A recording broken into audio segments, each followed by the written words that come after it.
I want to quickly just check on over in South America at some of the head coaching situations there. Scaloni looks set to have one of the most secure jobs in international head coaching, man. He is for sure going to be Argentina's head coach for the next 4 years unless he decides otherwise. And they'll be fun to check back on. Have you thought about Argentina at all since the World Cup in the sense of like their future? Because right now we're always still also focused on the fact that they won the World Cup. They achieved the biggest crowning achievement in world football. And they're still celebrating on those fucking streets of Buenos Aires right now, man. But in the future, what does Argentina have to look forward to? How will they kind of be approaching these tournaments? Will they have this sort of prestige to them? Do you think they're going to have this almost defending champion type of approach to tournaments now? Yeah. How do they manage to stay hungry? Do you kind of see where I'm getting at? Because you made a good point of saying how Mexico would approach their tournaments. How do you see Argentina approaching these next 4 years? From my perspective, I will only see Argentina as world champions. I'm going to see them in the same light as like Say that one more time. I seriously will. Every time they feel the pitch for the next 4 years, Argentina, I will only see them as world champions. And in that sense, I'll see them in the same way that like people saw the Golden State Warriors when they went through their dynasty. In like, even if it's regular season, preseason, postseason, you will see them as winners and nothing less. That's exactly how I'm going to approach Argentina, man. They're winners in my eyes, and no team can realistically beat them if Argentina are playing at their best. So anything less than like probably semifinals or finals appearances is like a huge failure in my eyes. Whether it's Copa America or if they somehow get invited to like other tournaments, I don't know if that's even going to be on the docket. But at least for this upcoming Copa America, Argentina have to get to the semifinals convincingly and realistically get to the finals. But it's not because of the pressure, but it's because they're that good. Yeah, for sure. For sure. And their rivals, Brazil, also in a very interesting situation, which you had just mentioned. Dude, did you see those rumors of Carlo Ancelotti potentially taking on the Brazilian head coaching job? I think it's time we talk about their head coaches, man. Because it's clear to me now, especially after the way I invested myself in Brazil and had picked them to be the champions of the World Cup in 2022, Brazil has a head coaching problem, man. That completely contrasts the quality of players that they have. Scaloni, for example, is equal in quality to the best of the best in Argentina in terms of know-how, in terms of how to manage a team, everything that comes with being a coach. He is 100% that guy. But in Brazil, we've seen frauds, bro. Frauds. Time and time again, where we've just thought, because they were a good player back in their day, they'll know how to coach the international squad. And every single time since 2002, they've fallen short. Outside of a Copa America win for Chiche, there wasn't anything else for him to truly be proud of during his Brazilian tenure, and especially in this World Cup, with them falling short against Croatia, which I will say was unlucky, coming down to penalties and Croatia tying it up in the last 5 minutes of extra time. Still was unable to achieve what was expected of him with the Brazilian job. And I'm just putting in a little more pressure for Brazil because it might come down to their head coaching hiring that decides how successful Brazil will be now, which is crazy to say for a country that generates probably the greatest amount of talent year in, year out. Wow, dude, what a fucking take. Holy shit. This is World Cup. This is their World Cup right now. Yeah. It's who they hire Who next they month. hire. Yeah. It might be that big, bro, because I'm tired of seeing these coaches underwhelmed time and time again with such good class players, bro. The thing is, it really does translate or correlate to the coaching situation in the Brazilian league itself. Dude, the turnover rate in Serie A Campeonato Brasileirão is absurd. It doesn't matter how successful you are. If you have like a 3-month period where you're just shit, you're done. You're out the door. I remember there was like a 3-year period where Grêmio consistently made it to the semifinals on the Copa Libertadores. And after that, they just got rid of the coach because he had like one bad half year. Whereas like if you look at a situation like Liverpool right now or Atletico Madrid, where we've had ups and downs throughout this 5-7 year tenure. But since the results overall are good, the executive board ends up trusting the coach. And it doesn't just stop with Grêmio. I mean, Flamengo, when they won it back in 2019, different coach than they just won it right now. And it's only been 2.5 years? Wow. It's pretty crazy. And then kind of as you were saying, the reliance on maybe a name to become the head coach of a really big team also is apparent in the Brazilian league in the sense that, like, Scolari, I mean, he's coached so many different teams in Brazil, but with many different stints. He's coached like the same team like 3 separate times with like 2 other different clubs. It is pretty crazy. He's a really good coach, but the turnover rate is ridiculous. Like, why not keep him for that long? Is it a money thing? I really don't know, but it's something that is very, very inherent in the Brazilian league. The idea that you kind of just let go of a coach, you get another coach, and hey, if you want to bring that other coach, you let him back in.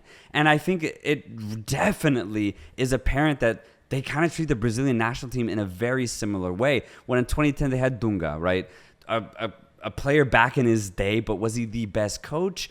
I think he was doing good in the Brazilian league prior to that, so that's why they got him. Well, that's the exact same reason why they got Chiche, a very good coach for Corinthians. He had a really good stint with them, and they kind of had no one else to go with, so they went with Chiche. When you look at a coach like Luis Felipe Scolari, it's kind of similar in the sense that he was just so good in the Brazilian league. They're like, we kind of have no one else to go with, so let's go Scolari. Obviously, ended up working in 2002. So there are success stories for Brazil, but there's way more failures when it comes to that kind of head coaching story arcs that are created in the Brazilian league and in the Brazilian national team. Because when you look at who could be the next Brazilian coach, it probably shouldn't be a Brazilian coach. But here's the problem. They only pick Brazilian coaches. It's the same thing with Argentina. They only pick Argentine coaches.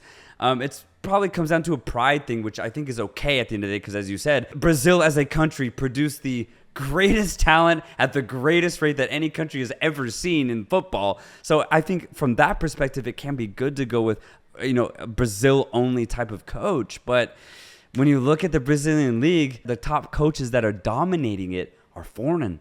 They're Portuguese.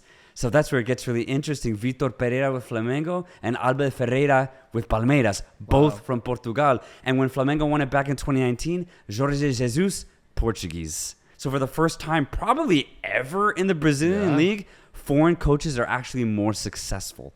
So it actually doesn't surprise me that much when you hear rumors that they're looking at a coach like Carlo Ancelotti. Because I think they realize that, we might have to change the way that we hire coaches.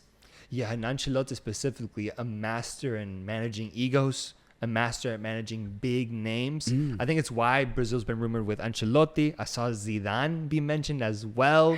And then at one point, even Pep Guardiola's name got brought up as well, man. But that's where they must be looking. If you're Brazilian, you got to look towards a guy who is proven in Europe, proven with really big teams, because you're essentially going to be managing the same players at the international level because of the quality that they have.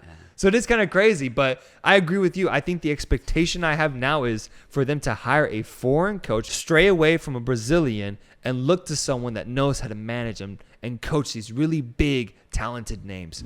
CONMEBOL is really interesting as well for 2026 and the spots that they will be allocated at the World Cup. So instead of 4 direct qualifying spots and 1 playoff spot, total of 5 potential slots for CONMEBOL, they'll now have 6 direct slots and 1 interconfederation playoff. So 7 total for them, whereas CONCACAF will have 6 total. 7 possible? 7. Out of 12 teams? 10. 10? Oh my God. Yeah, so just 3 teams won't make it if all of them end up qualifying, man. Bro. I was thinking about that while we were talking, because I was like, bro, CONMEBOL only has like a set limit of teams. CONCACAF actually has way more. CONCACAF is almost unlimited when you think about it. Yeah. There's so many Caribbean nations. So to go from what was already a kind of wide open qualifying with 5 out of 10 teams qualifying for the World Cup, now pushing that up to 7? Shit. Damn, man. Okay. Yeah. I mean, okay. Yeah. But it just kind of makes sense given that they are expanding the World Cup. But it Makes sense. It was a worry that a lot of people has that it would dilute the qualification cycle a little bit. Yeah. Dang, so then realistically, no disrespect, it'll probably just be Venezuela, Bolivia who don't make it. And then who would be that third team? Chile, maybe Paraguay. Paraguay. But even then, those last 6 and 7 spots will go down to the wire. We saw Bolivia have a chance with Yeah. like 4 games left, and then they botched those 4 games.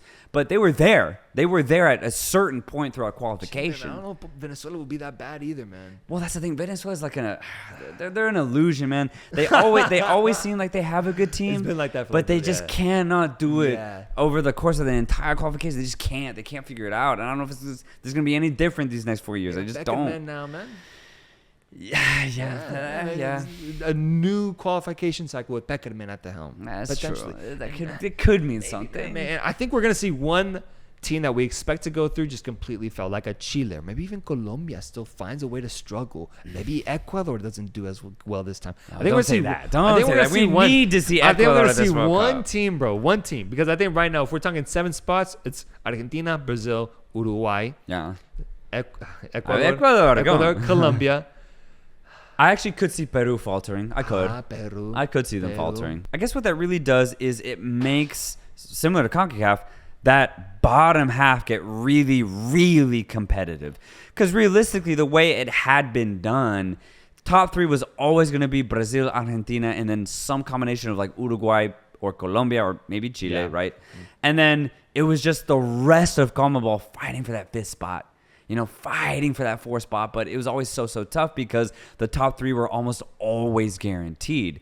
So now the top 3 is still guaranteed, but now it's just opened up a little bit more for those lower CONMEBOL teams to try and qualify for World Cup. So now the top remains the same, but the bottom is going to get very, very gritty and very, very reckless possibly. So yeah, I think the drama will just multiply, not from like a just pure talent type of perspective, but just from like a everything's open now. Yeah. Yeah.